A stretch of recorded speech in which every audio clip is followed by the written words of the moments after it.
Oh yeah, ethnic map. Red is Russian, hashed red is Ukrainian, and you can see very clearly that it's a complete mess down in the Caucasus. If the Russians lose the ability to project military power to the Caucasus, they will lose control of it. At a minimum, we will have a third Chechen war, and that will be the beginning of the end of the Russian system. All right, one final general monologue here. Let's talk about what's going on with the economy and tech and banking and with the Fed. Okay, the whole idea of the tech sector is you're imagining things that don't yet exist. And to do that, you need two things. Number one, you need a not so small army of wired together 20 and 30 somethings who are young, intelligent, creative, skilled, and collaborative to imagine the future, to develop the prototype, to figure out how to operationalize it, and then to go into mass manufacturing, to design that system. None of those steps generate any income. So the second thing you need is a near bottomless supply of very, very cheap capital. We're no longer in that environment anymore. The oldest the oldest millennials turn 44 this year. There will never be any fresh millennials in their early 20s again. We have passed the peak of what they can contribute to this sector. And capital costs have already gone up by a factor of 5 in the United States. They probably have a ways to go. More on that in a minute. But we're never going back to the capital and labor environment that we've enjoyed these last 15 years. So tech was always going to take a bit of a breather. There's also the question of whether or not we can carry anything forward. For products that have not been operationalized yet, we now have a capital and labor shortage. We're going to have to focus on a few very specific things that have already been brought to that level of operationalization. Now, it's possible that artificial intelligence is one of those things. The release of ChatGPT last fall is a really promising sign that that has already made it over the hurdle. But just the software, that's not enough. ChatGPT, AI in general, requires massive volumes of computing power, and we're probably not going to have the amount of chips that we need to build the server farms that we need to do this at scale. Now, there's 3 types of chips in the world.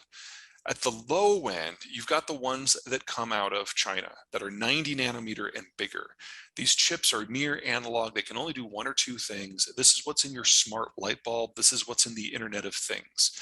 There's about $1,000 of these low-end chips in a Tesla just to handle the basic left-right stuff.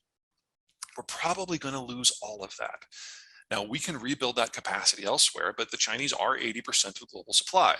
The other 20% comes out of Japan and the United States, and we don't have to reinvent anything here. We just have to build the fab facilities, but just means a minimum of 2 years.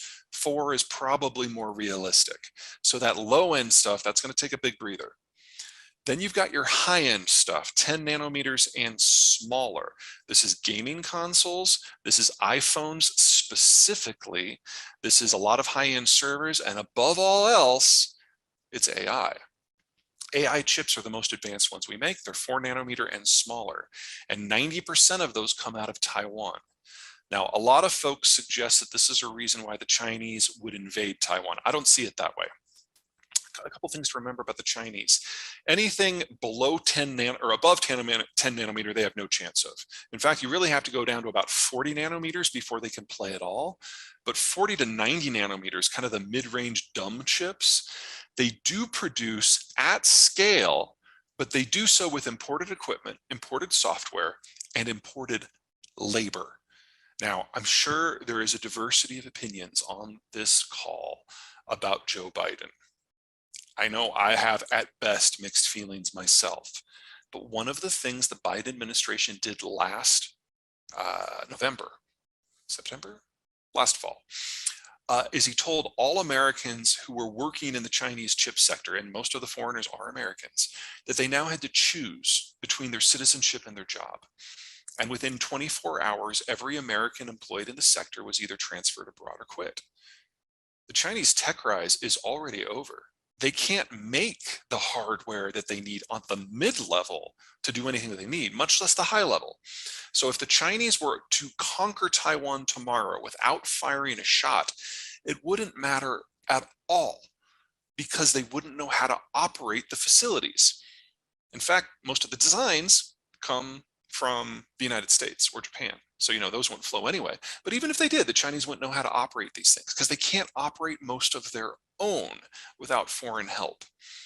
Now, there's also an issue about what happens to the chip environment anyway. The 10 nanometer and smaller chips are made in Taiwan, yes, but they're not designed there, and the equipment doesn't come from there.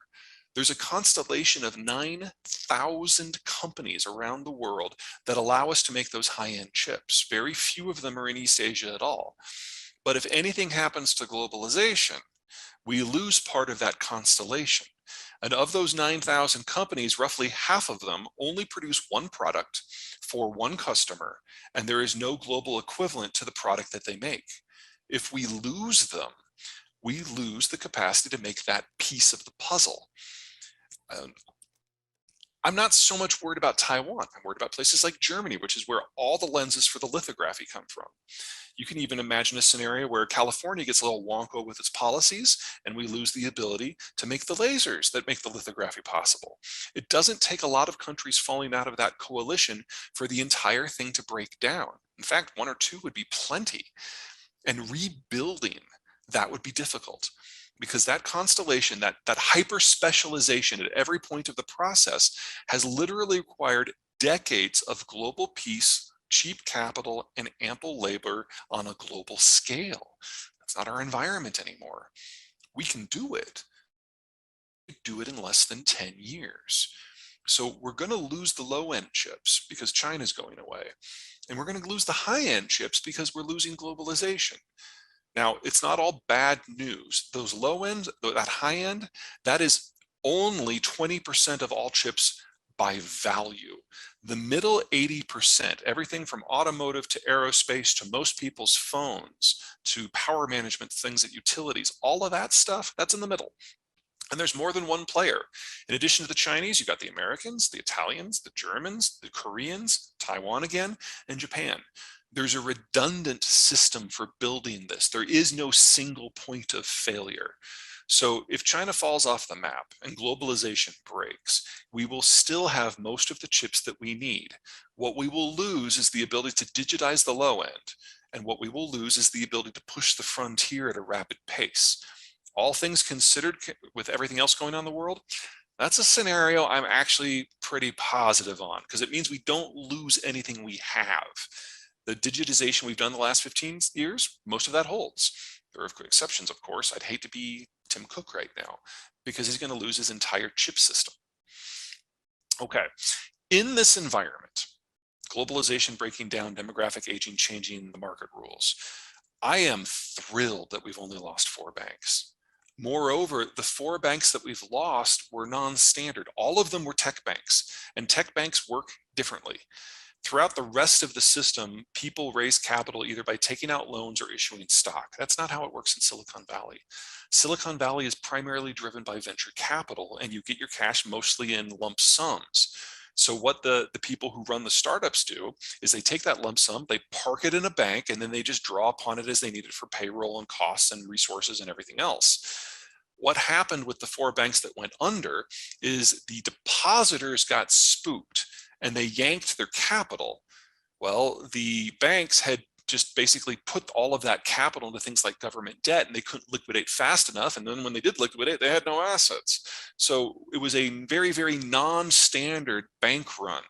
Normally what happens is you get loans that go bad for a bank, and then the bank runs out of operating capital and people pull their money out and you get a collapse. That hasn't happened anywhere.